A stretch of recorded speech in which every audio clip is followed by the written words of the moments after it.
Olá, galerinha! Tudo bem?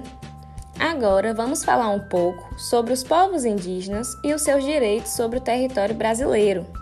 Você sabia que os povos indígenas foram os primeiros a habitar o nosso território? Então, bem antes da chegada dos portugueses, os nativos já habitavam em nosso país. E os portugueses naquela época acreditavam ter chegado às Índias e assim apelidou os povos originários como índios.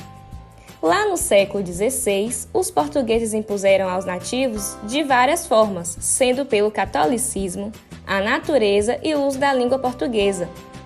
Esses atos de violência têm contribuído para a contínua extinção dessas culturas indígenas. E hoje, alguns cidadãos ainda têm preconceito contra esses grupos.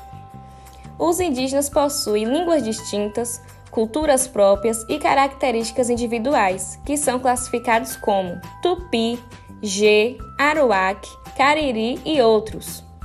Logo depois que os portugueses descobriram que não estavam nas Índias, mas sim em território desconhecido, os mesmos continuaram ignorando totalmente a cultura desses povos indígenas, com o principal objetivo político, econômico e religioso.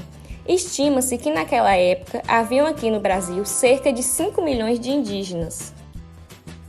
Desde a época da colonização, os indígenas possuem inúmeros impasses, como invasões às suas terras, o desrespeito aos seus direitos, e isso é muito atual hoje. E por falar em direitos, veremos agora a questão das terras indígenas, entre outros direitos dos povos indígenas.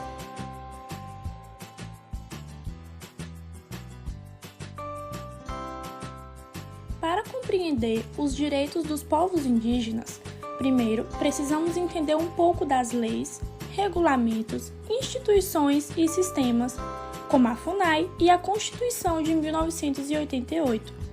A Fundação Nacional do Índio, a FUNAI, é uma instituição indígena oficial do Estado brasileiro, que foi fixada em 5 de dezembro de 1967 pela Lei nº 5371. É vinculada ao Ministério da Justiça, sendo o principal coordenador e executor do governo federal de políticas indígenas. Essa instituição tem como missão proteger e promover os direitos indígenas, além de ser responsável pela regularização fundiária e pelo registro das terras tradicionalmente ocupadas por esses povos. Nessa perspectiva, os direitos constitucionais dos índios também são expressos pelos capítulos específicos da Carta de 1988. No capítulo 8 da Ordem Social, verifica que existem duas inovações extremamente importantes como o decreto indígena.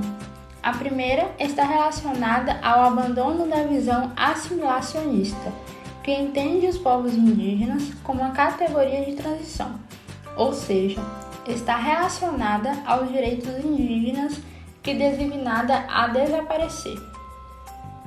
Outro fator são as inovações no que refere à garantia à terra, que agora são entendidos como direitos primitivos.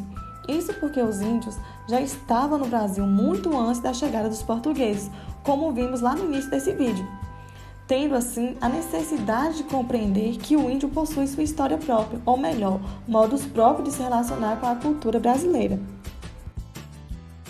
Mas infelizmente, mesmo existindo estes direitos, esses povos indígenas ainda sofrem por exploração e violação aos seus direitos, tirando deles a sua própria terra, que é alvo de grande luta no Brasil. Então, ao saber um pouquinho desses povos, precisamos compreender e respeitar toda a trajetória e perder esse costume de comemoração ao Dia do Índio. Precisamos abraçar e ajudá-los a solucionar todos esses obstáculos e jamais nos esquecer que a descoberta do nosso Brasil se deve aos povos originários que conhecemos como indígenas.